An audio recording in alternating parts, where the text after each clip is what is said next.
మీరు ఇప్పుడే ఎలా ఉంటే ఇంక రేపేం చేస్తారు అక్కడ? నేను ఒక్కడే కోరుకుంటున్నా, చిరంజీవి గారి దగ్గర మీరు మాట ఇచ్చారు, మహేష్ బాబు గారి దగ్గరికి వెళ్ళి, అప్పుడు నరేష్ గారు కూడా ఉన్నారు, నో డౌట్, అండర్స్టాండింగ్స్ బాగున్నాయి మా ఇద్దరికి. ఇప్పుడు ఒకటే దండ ఒకటే షాలువులో ఉండేవాళ్ళం.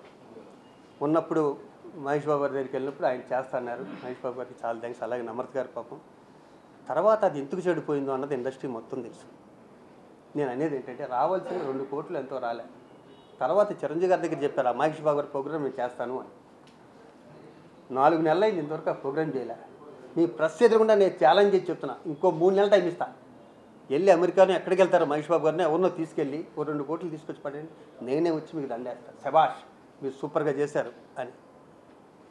అంతేగా నాకు కావాల్సింది ఏంటంటే మూవీ ఆర్టిస్టేషన్లో పన్ను ఉంటే పేదోళ్ళకి పనికి వస్తుంది.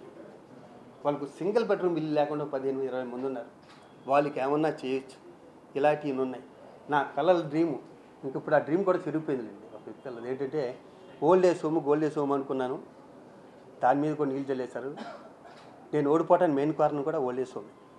ఎందుకంటే ఎవడో లేని వ్యక్తి బేవారం నుంచి సంచి చేసుకుని ఇక్కడికి వచ్చేసి వీడు ఒక్కడే ఓల్డ్ ఏజ్ హోమ్ కట్టేసి ఇక్కడ బిల్డింగ్ కట్టేస్తే మిగతా వాళ్ళందరూ చేతులు గాలి దొరుకున్నామా, పేరంతా వీడిగా వచ్చేస్తుంది మొత్తం అంతాను. ఇక మనమేంటి అన్ని కొంతమంది పన్నెండు కుట్రలో బలైపోయింది తప్పితే ఈ పేరు వద్దు ఏం వద్దా, ఎవడ కడితే ఆడే హీరో. మీరు కట్టండి, కాశీ నుంచి నీళ్ళు తీసుకొచ్చి మీ పాదాలు అడుగుతాను. ఇంచక్క మంచి పనే కదా, 10 మందికి పనికొచ్చే పనే కాదు. అంతేగా, 10 మందికి పనికొచ్చే పని లేదు. ఎవరు కట్టే అవింది, ఎవరి పేరు వస్తే అవింది. అది శివాజీ రాజా చేసిన ఒకటి, ఇంకో పెద్ద హీరో చేసిన ఒకటి, ఇంకో పెద్ద హీరో చేసిన ఒకటి మాత్రం నేను చిరంజీవి గారికి కృతజ్ఞతలు చెప్పుకోవాలి ఈ క్షణంలో. ఎందుకంటే నా గురించి శివాజీ నువ్వు పడుతున్న కష్టం చూశాను. అంటే మరి ఇక్కడ చెప్పొచ్చో చెప్పకూడదో నాకు తెలీదు. కేటీఆర్ గారితో నేను మాట్లాడి సైట్ ఇప్పిస్తాను, నీ ప్రాసెస్లో నువ్వు ఉండు అని వితిన్ 24 అవర్స్లోన కేటీఆర్ గారితో ఆయన మాట్లాడటం జరిగింది. అప్పుడు మనకి ఈ ఎలక్షన్లు వచ్చినాయి. ఇక్కడ ఆ ఎలక్షన్ రావటం డిలే అయింది, కానీ నా బ్యాడ్ లక్ ఆ సైట్ కూడా వచ్చేస్తుంటే అది నా కళ సహకారం అయ్యేది డెఫినెట్గాను. అదొక్కటి లోపల చిన్న బాధగా ఉంది. చిరంజీవి గారు రుణం మాత్రం నేను జీవితంలో మర్చిపోలేదు. ఆయన నాకు చేసిన హెల్ప్ కానీ, ఆయన అంత బిజీలో ఉండి ఆయన అమెరికా వచ్చి ప్రోగ్రామ్ చేయడం కానీ, అలాగే విజయనగరం గారు నేను ప్రెసిడెంట్గా ఉన్నప్పుడే కాదు, మురళీమోహన్ గారు ప్రెసిడెంట్గా ఉన్నప్పుడు కూడా నెల 15,000 పంపించే ఆవిడ దాతృత్వానికి నా పాదాభి వందనాలు. విజయనగరం గారు ఎప్పుడు చెప్తాను, అది ఇప్పుడు చెప్తాను. ఇంకా అలాగే అందరం కలిసి ప్రెస్ మీట్లు పెట్టద్దు, పని చేద్దాం. ఈ ప్రెస్ మీట్లు పెట్టడం వల్ల జనాల దగ్గర చులకనైపోతాం. ఈ ప్రెస్ మీట్ నేను కూడా ఇప్పుడు ఎందుకు పెట్టవలసి వచ్చిందంటే, నన్ను ప్రతి వాళ్ళు నుంచుంటే కూర్చుంటే నాకు ఫోన్ చేసి ఏమంటే ఇంకా మీరే ఉన్నారు ఆ సీట్లో, మనకు ఎందుకు సార్ ఇన్ని పోస్టులు చేశారు, ఇంకా దాంట్లో నన్ను అడుగుతుంటే బాధ అనిపించి దీంట్లో పెట్టాను తప్పితే. నేను చెప్పానుగా 2 సార్లు ఈసీ మెంబరు, 2 సార్లు వైస్ ప్రెసిడెంట్, 2 సార్లు ట్రెజరర్, 2 సార్లు జనరల్ సెక్రటరీ, ఒకసారి ప్రెసిడెంట్ చేశాను. నాకు పదవి మీద ఏమైనా ఉంటుందా? ఇవన్నీ ఎందుకు చేశాను? ఏ బ్యాక్గ్రౌండ్ లేకపోయినా ఇంతకాలం వీళ్ళకి సేవ చేశాను కాబట్టి సిల్వర్ జూబ్లీ లాంటి ఇయర్లో నా మీద పోటీ లేకుండా నన్ను సోలోగా నిలబెట్టారు. ఇంతకన్నా అదృష్టం ఎవరికైనా వస్తుందా? ఆ కృతజ్ఞత 800 మంది సభ్యులకి నేను తెలుపుకుంటూ, ఆ ప్రాణం ఉన్నంత వరకు నేను కానీ, మా శ్రీకాంత్ కానీ, మా కమిటీ మొత్తం నరేష్ గారి దగ్గర నుంచి లాస్ట్ వరకు అందరం మీ సేవ చేయడానికే ఉంటాం. పదవులు ఉన్నా లేకపోయినా. ఇప్పుడు నాకు పదవి లేదు, మా పొద్దున్న మా ఇంటి చూడండి లేని వాళ్ళు అందరూ వచ్చారు. 7 మంది వచ్చి కాపీలు దాకా అయితే బాబు ఎలా ఉన్నారు, ఏం పట్టించుకోకండి బాబు, అవి అనే జోకులు వేసుకుని వాళ్ళు జోకులు వేసుకుని వెళ్ళారు. ఇప్పుడు దాంట్లో తృప్తి ఉంటుంది తప్పితే. సార్ మీరు రెండోసారి చిరంజీవి గారు కొంతమంది కూడా కోరుకున్నారు రెండోసారి నిలబెట్టామని అన్నారు. నాగబాబు గారు ఒక 2 రోజుల ముందు ప్రెస్ మీట్ పెట్టి మరి దాన్ని ఏమంటారు అంటే, నాగబాబు నాకు 30 ఏళ్ళ స్నేహితుడు, నాకు గిఫ్ట్ ఇచ్చాడు. త్వరలోనే రిటర్న్ గిఫ్ట్ కూడా ఉంటుంది నాగబాబు. చెప్తాను, అది తర్వాత మాట్లాడు. నాగబాబు తర్వాత, నాగబాబు ఇక్కడ కాదు, నేను పెట్టనమ్మా. ఇంకా పులిస్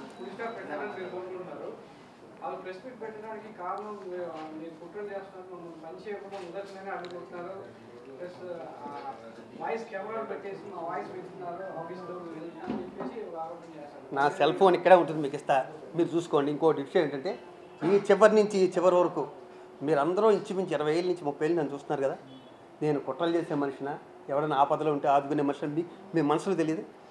మీరు మనుషులాగా, మీరు అందరూ మనుషులాగా నాతోనే జర్నీ చేశారుగా.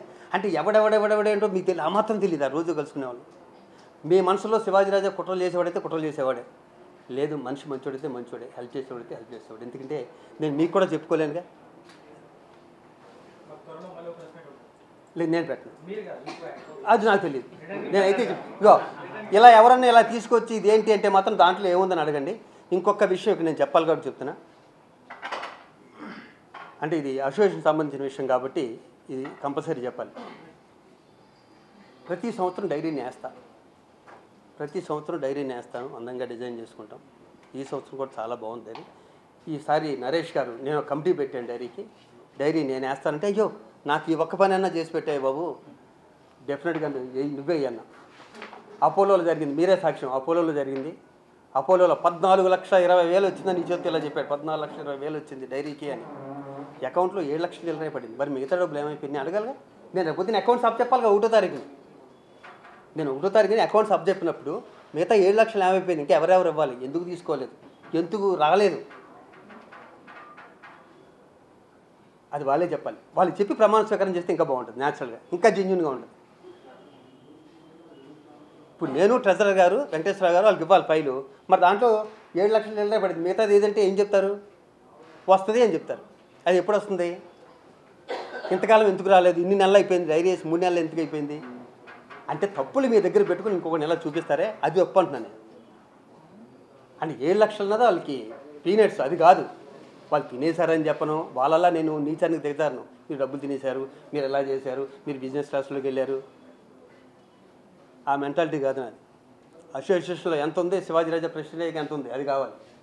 25 ఏళ్ళ నుంచి ఎంత ఉంది, నేను ప్రెసిడెంట్ అయ్యాక ఎంత ఉంది, 25 ఏళ్ళ నుంచి మీరు ఎంతమందికి పెన్షన్లు ఇస్తున్నారు, శివాజీరాజా వచ్చాక ఎంత పెన్షన్లు ఇస్తున్నారు. ఒక వ్యక్తికి 1,000 రూపాయలు ఇచ్చే స్టేజ్ నుంచి 33 మందికి 5,000 ఇవ్వడం జరిగింది పెన్షన్. అసోసియేషన్లో పైసా ముట్టుకోకుండా మీరు ఛాలెంజ్ ఎలా తీసుకోవాలి, అసోసియేషన్లో పైసా కూడా ముట్టుకోకుండా ఇక్కడ జీతాల దగ్గర నుంచి పెన్షన్ల వరకు మీరు బయట నుంచి తీసుకొచ్చేవ్వండి, నేను అదే చేశాను, మీరు అదే చేయండి, నేనే శభాష్ అంట. మీకు జీవితాంతం మీరే ఉన్నాను నేను చెప్తాను. వాళ్ళ మీద పోటీ పెట్టొద్దని నేనే చెప్తాను. దాన్ని రెట్టింపు చేయండి. పేదవాళ్ళకి మీరు చేసిన 6,000 ఇవ్వండి నెల నెల. మీరు ఆదుకోండి, ఏమేమైతే మీరు అన్నారో మేనిఫెస్టో ఏమేమి ఇచ్చారో అవన్నీ సక్రమంగా చేయండి. మీరే ఉండండి, ఎప్పుడు జాగ్రత్తగా చూడండి. మాకు స్ట్రెయిన్ కూడా తగ్గుతుంది కదా, మాలో మంచోళ్ళు వచ్చారు చేయడానికి వచ్చారు అనుకున్నప్పుడు. మాటలు ఎదరటోడిని బాధ పెట్టి హింసించి లోపల శాడిజం ఉంటుంది, అది చాలా తప్పు. ఏదో రోజు మనకు కూడా తగ్గుతుంది అది. దేన్ని ఎటకారంగా తీసుకోవద్దు. మీ ఎవరి మీద నాకు కోపం లేదు, దయచేసి ప్రామిస్ చేసి చెప్తున్నా. నాకు మూవీ ఆర్టిస్ట్ అంటే నాకు చాలా ఇష్టం. 22 ఏళ్ళు దాంతో అనుబంధం ఉంది. నేను మళ్ళీ చెప్తున్నా, నాకు యాక్సిడెంట్ అయిన దగ్గర నా దగ్గరికి ఎవరు రాకపోతే నేను అసోసియేషన్కి వెళ్ళి కూర్చుంటే అక్కడ ఆర్టిస్టులు వస్తారని అలా అనుబంధం పెంచుకుని దాంతో నాకు ఆ సెంటిమెంట్ ఉంది. ఏ పని ఉన్నా సరే నేను వచ్చి చేస్తాను. దయించి మూవీ ఆర్టిస్ట్ మాత్రం రోడ్డు మీద పడేయద్దు. అందరం కలిసి దాన్ని అభివృద్ధి చేద్దాం. నా దగ్గర నా పేరు మీద ఎన్నికైన 15 మంది కూడా చాలా మంచి వ్యక్తులు, మీరు కూడా చాలా మంచి వ్యక్తులు. మంచి కలవండి, పాజిటివ్గా మంచి పనులు చేసుకుంటూ ముందుకెళ్ళండి. మనం ప్రెస్ మీట్లు అయితే పెట్టి మూవీ ఆర్టిస్ట్ స్టేషన్ని ఇంకా లాగొద్దు, రోడ్డు మీద లాగొద్దు, దయించే లాగొద్దు ప్లీజ్. మీ భవిష్యత్ క్యారెక్టర్ చెప్పలేదు, సినిమాలు పట్ల కానీ మీరు ఇప్పుడు మా అసోసియేషన్లో ఉన్నటువంటి సేవల కార్యక్రమం ఏమండి, ఇందాక మీరు అడిగారు ఎవరు చనిపోయినా సరే ఎవరు చేసినా మీరు వెళ్తారని. దానికి పదవికి సంబంధం ఉంది. దానికి పదవి మీ శివాజీరాజు ఎప్పుడు శివాజీరాజులాగా ఉంటాడు. పదవిలో ఉన్నప్పుడు ఒకలాగా, పదవిలో లేనప్పుడు ఒకలాగా. నాకు డ్యూయల్ మైండ్ ఏం లేదు, ఒకటే మైండ్, అది కూడా చాలా చిన్నది. ఎవరైనా ఆపదలో ఉంటే ఆదుకుందాం అంతే. ఇంకా సినిమాలు అంటారా, ఉండొచ్చండి, డెఫినెట్గా, నో డౌట్ తిరిగారు. సార్ ఛానల్కి వెళ్ళకూడదని మీకు విషయం చెప్పనా, ఈసీలో నిర్ణయం ఉందండి. ఏ ఛానల్కి వెళ్ళకూడదో, ఇంకొకరి మీద దుమ్మెత్తిపోయకూడదో, అబద్ధాలు మాట్లాడకూడదు అని ఉంది. వాళ్ళు బ్రేక్ చేస్తారు, నేను బ్రేక్ చేయలేదు. నేను ఓడిపోవడానికి అది కూడా కారణం. అయినా పర్లేదు, అక్కడ నేను జెన్యూన్గా ఉన్నానుగా, జెన్యూనిటీలో గెలిచానుగా. అది నేను వెళ్ళకూడదని రూల్ ఉంది మాకు. ఇంకొకరి మీద ఇంకొక విషయం ఇక్కడ చెప్పాలండి, అంటే ఎంత బాధ వేస్తుందంటే, నేను పైన ఎలక్షన్ నేను ఇలాగే ఉన్నా, నేను కానీ శ్రీకాంత్ కానీ పైన ఎలక్షన్ ఆఫీసర్ గారి దగ్గర మీరు యూట్యూబ్లో చూసుకొని తెలుస్తుంది.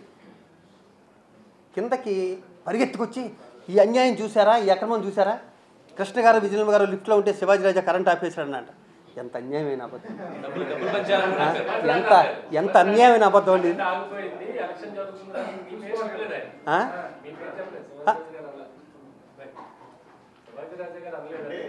డబ్బులు పంచిన ఆరోపణ కుట్ర అంటే ఎవడు నేనే కదండి, ఇంకెవడున్నాడు? కుట్ర అంటే నేనేగా. వాళ్ళు ఏమెవరు నేనే. కుట్ర అంటే మీరు చేయరుగా, మీరు ఆపేస్తారు లిఫ్ట్, మీరు ఆపరుగా. అది డబ్బులు నేను లోపల చేతులు కట్టుకున్నా ఉంటే డబ్బులు మేము రేపు మార్నింగ్ ఎస్ఎంఎస్లో పంపించాం కదా, నువ్వు ఒక 2000, నువ్వు ఒక 2000, నువ్వు 2000 మొత్తం బిల్లు కట్టండి, మేము ఈ లెక్కలు వేసుకుంటుంటే మేము డబ్బులు పంచామంటున్నారు. ఇంకొక విషయం చెప్పనా, గుండెల మీద చేసి చెప్పండి, మూవీ అడ్మినిస్ట్రేషన్ చరిత్రలో ఎప్పుడూ లేదు, ఇది కాదని నాకు డాక్టర్ రాజశేఖర్ చెప్పాలి. ఎందుకంటే రాజశేఖర్ మాట నేను నమ్ముతా. ఉన్నది చెప్పేస్తాడు ఫస్ట్, లోపలే ఉండదు. అతను కంట్రోల్ చేయడంతో సరిపోతుంది వీళ్ళిద్దరికీ, జీవితకి నరేష్కి ఇక్కడి నుంచి. ఎందుకంటే అతను ఓపెన్గా చెప్తుంటాడు. మీరు దసపల్లాలో 200 మంది సభ్యులను తీసుకెళ్ళి మందు కొట్టించి భోజనాలు పెట్టారా లేదా అన్నది రాజశేఖర్ సమాధానం చెప్పండి. మీరు అన్నారు కాబట్టి నేను అంటున్నా, డబ్బులు పంచాను అన్నారు కాబట్టి అంటున్నా. దసపల్లాలో మీరు ఎప్పుడూ లేని విధంగా మూవీ ఆర్టిస్టేషన్లు ఇది ఎప్పుడూ లేని విధంగా 200 మందికి పోలీ ఆ విధంగా అన్నప్పుడు మంచి భోజనం పెట్టించారు కొంతమందికి నేను అనుకుంటా. దాన్ని కూడా తప్పు పెట్టను. ఇది ప్రలోభ పెట్టడం కాదు, ఇది కొత్త రూల్స్ తీసుకురావడం కాదు. మూవీ ఆర్టిస్టేషన్కి మనం ఉన్నది ఎంతమంది అండి? 800 మంది. దీంట్లో మళ్ళీ 200 మంది తీసుకెళ్ళి దసపల్లాలో పెట్టి అదేదో తృప్తిగా రేపు పెట్టండి, ఇక్కడ హ్యాపీగా రేపు పొద్దున బోతి దగ్గర పెట్టండి భోజనాలు అందరికీ. అయ్యి ఈ నేర్పిస్తే ఏమవుతుందంటే రేపు పొద్దున్న మా ఇప్పుడు ఎంపీ ఎలక్షన్లో ఎలా 30-40 కోట్లు అవుతున్నాయి చూడండి, దీనికి అలాగే అవుతుంటాయి. నేను పిలిస్తే వెళ్తాను డెఫినెట్గా. నేను అంటే ఎలాగ ప్రమాణ స్వీకారానికి వెళ్ళకపోయినా 1వ తారీఖున ఛార్జ్ ఇవ్వడానికి అతను సీట్లు కూర్చోబెట్టాను మాత్రం నేను వెళ్ళాలి డెఫినెట్గా. ఎందుకంటే లాస్ట్ టైం మమ్మల్ని కూర్చోబెట్టలేదు సీట్లో, మేమే కూర్చున్నాం, నేను నరేష్. నేను కూర్చోబెట్టాను మాత్రం డెఫినెట్గా వెళ్తాను. ఆ గౌరవం నేను ప్రెసిడెంట్కి ఇవ్వాల్సిన గౌరవం నేను 100% అది నా బాధ్యత. నేనే దగ్గరుండి కూర్చోబెట్టి నేనే బోకే ఇచ్చి చాలు కప్పి బాగా చేయనా. ఎప్పుడైనా నరేష్ నీకు ఏ అవసరం ఉన్నా కూడా నాకు ఫోన్ చేస్తే నేను వస్తానని చెప్తాను. అది నా బాధ్యత. ప్రెసిడెంట్కి నేను రెస్పెక్ట్ ఇవ్వకపోతే ఎలా? మూవీ ఆర్టిస్టేషన్ ప్రెసిడెంట్ రెస్పెక్ట్ ఇవ్వకపోతే నాకు మా మూవీ ఆర్టిస్టేషన్ నాకు ఉన్న గౌరవం ఏంటంటున్నా. నాకు అక్కడ వ్యక్తి కాదండి, మూవీ ఆర్టిస్టేషన్ ప్రెసిడెంట్. ఆ పదవిలోంచి వచ్చింది నేను, ఆ పదవికి నేను గౌరవం ఇవ్వాలిగా. అంతేకన్నా అతను నక్క జాతులోడు, అతనికి ఇవ్వకూడదని నేను అనుకున్నాను అనుకోండి, నాకన్నా అది ఎవడో ఉన్నాడు కదా, అది తప్పది. ఆ పదవులకి సెక్రటరీకి ప్రెసిడెంట్కి ఆ కమిటీకి ఆ గౌరవం నేను ఇవ్వాలి, ఆ గౌరవం డెఫినెట్గా ఇస్తాను. థ్యాంక్ యూ అమ్మా, thank you, love you. Please subscribe Mirror TV. Thank you. And I request all of you to subscribe Mirror TV. Please subscribe to Mirror TV. Thank you. Please subscribe Mirror TV. Please subscribe Mirror channel. Please subscribe to Mirror TV.